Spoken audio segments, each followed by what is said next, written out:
So today we are going to be making 2 different foods that can change colors. So the first one we are making is a pasta that will change colors. Now you're going to need an adult to help you out with part of this. So what we need our adults to do is we need them to have a red cabbage, and we just need to take that cabbage and we need to just cut it right in half. Now I already did this step at home, and I had this, it was all full of cabbage juice earlier, but I used part of it so I could have my noodles ready.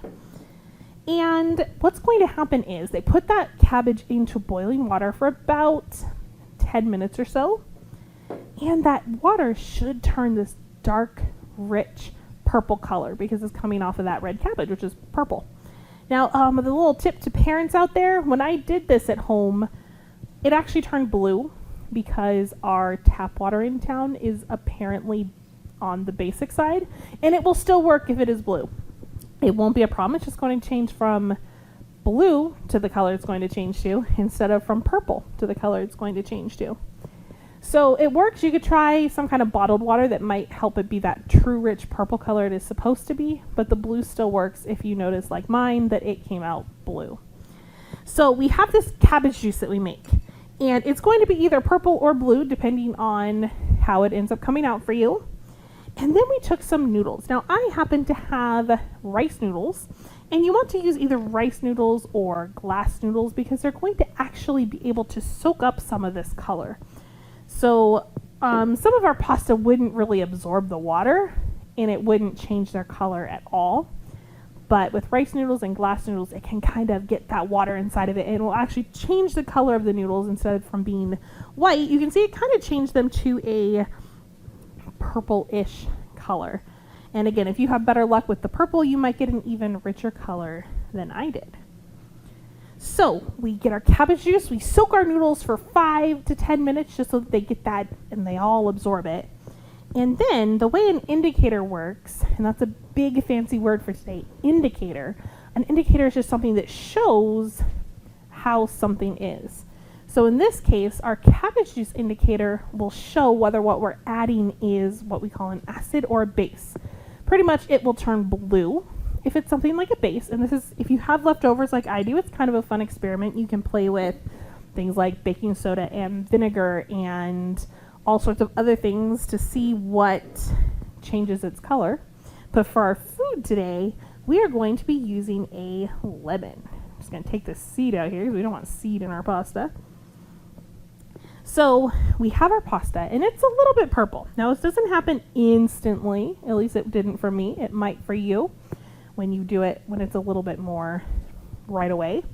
But I'm going to put our lemon juice in there, and you can add as much or as little as you want.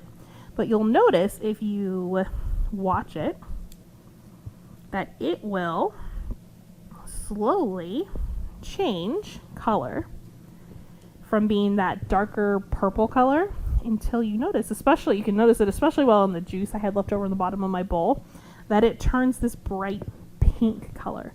And it also will change your noodles where it turned that color. So you can see that it's pink and that darker purple now.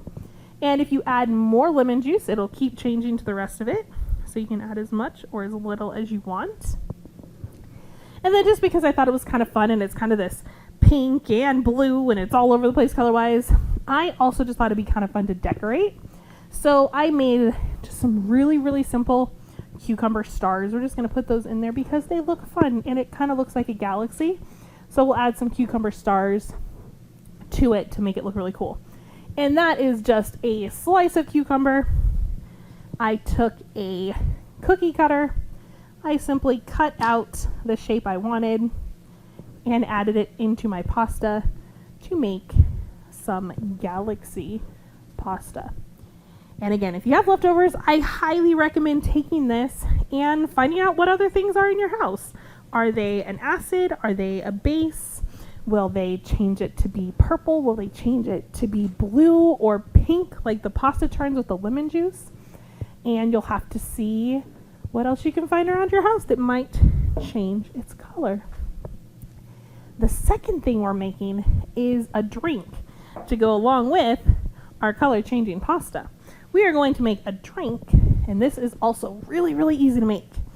So first thing you need is some lemonade. All right. So we're just going to pour this and put some lemonade in here. We'll put this away for later. The second thing you need is this blue tea.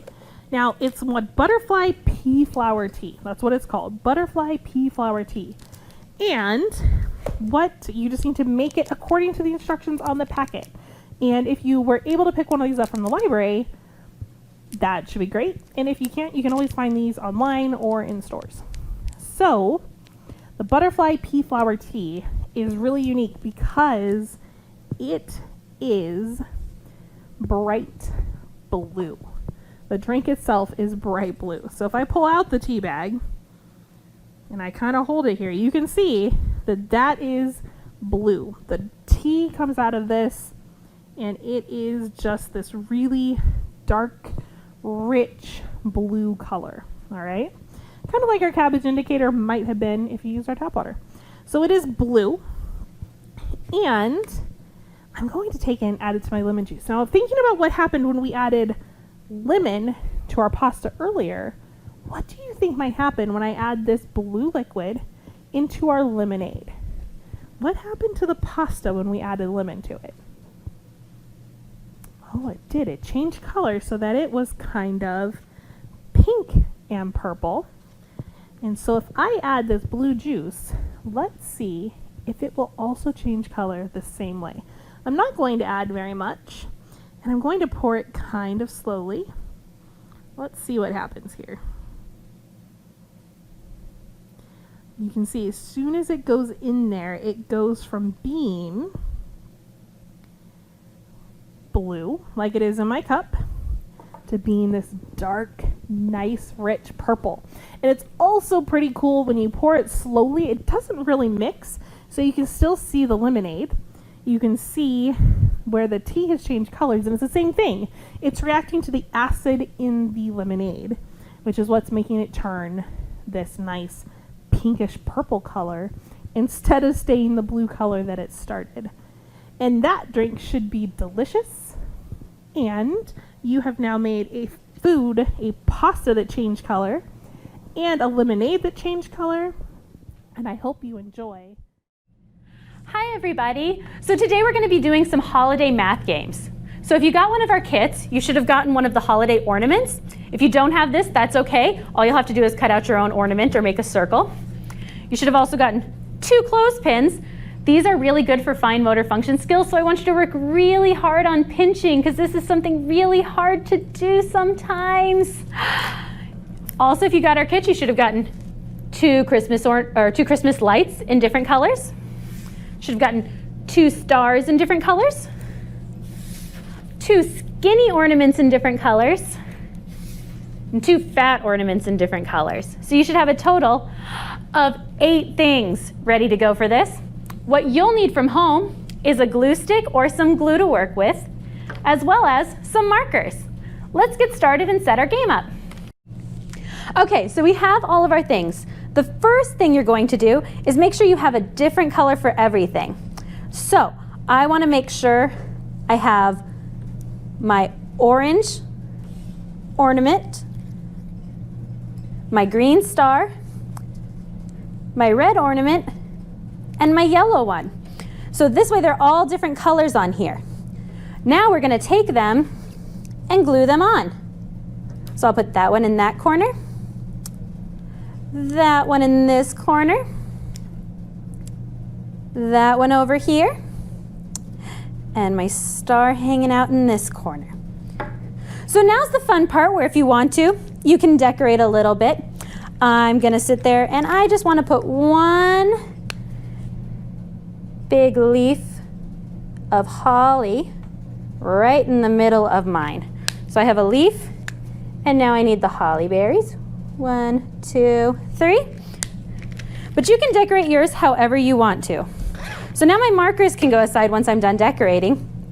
And now you have 2 clothespins, but 4 things left. So what we're going to do is I'm going to take on this side of the clothespin, I'm going to put one of my ornaments, and on this side, I'm gonna put my other one. We're gonna do the same thing to this clothespin. I have a little bit of glue on. I put my Christmas light on. I'm gonna flip it, put a little bit of glue on,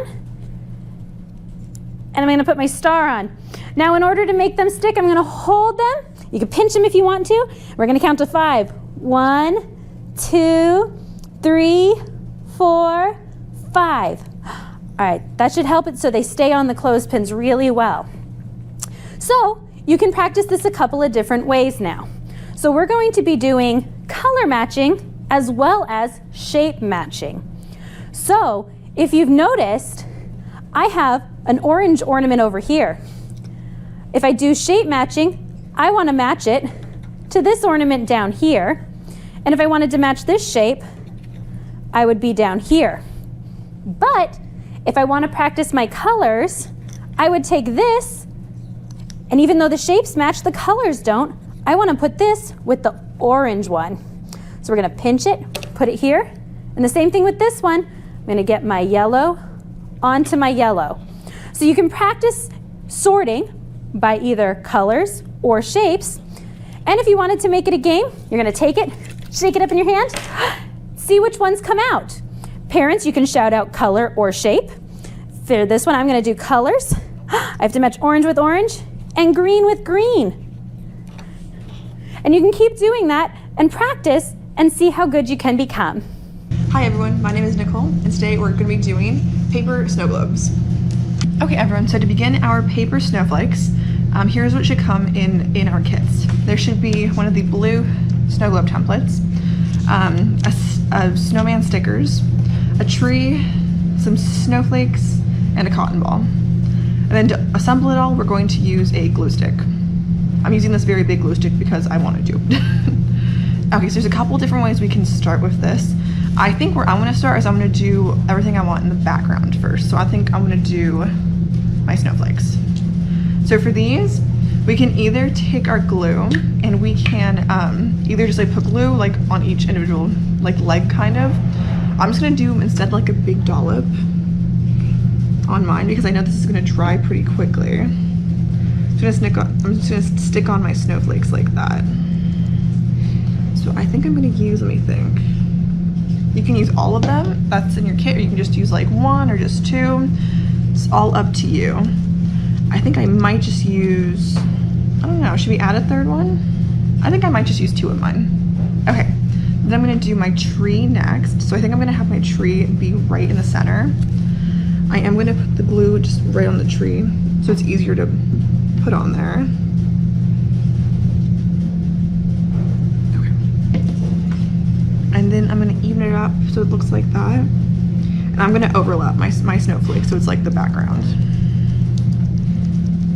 Okay, and there is my tree. So I think I'm gonna go straight into my snowman. Ooh, just readjust that. Oh, I think I'm slipping. Are we okay? Okay. So I think I'm just gonna leave my tree right there in the center. And then for your snowmen are gonna come with a whole bunch of different accessories too. So I know they come with scarves, hats, some gloves, and they come with either buttons or coal. So it can look like buttons that they're wearing. I'm gonna keep overlapping mine. I think that looks pretty okay. And you don't have to put on all their accessories. You can just put on a couple, or you can just like put them on the snowman with nothing on. I mean, he might be a little bit cold, but that's okay. Maybe he does better with the cold. Just use one button on mine. And I think I'm gonna add the gloves too.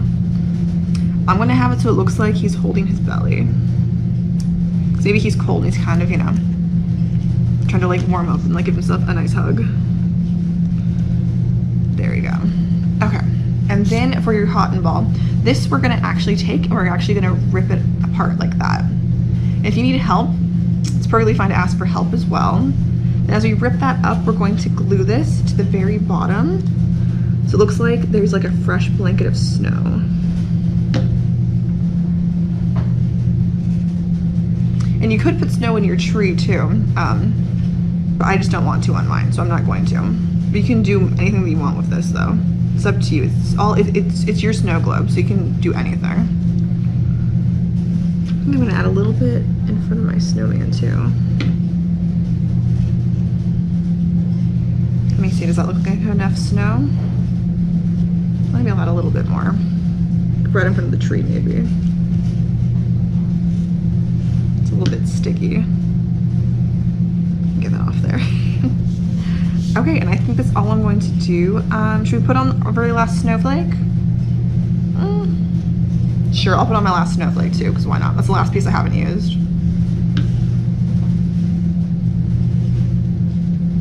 Okay, and there's our snow globe. Okay, and we're all done, and I hope that your paper snow globes also turned out looking very nice. Thank you so much for, as always, thank you so much for watching, and thank you so much for coming to our preschool party. See you next time. Thank you.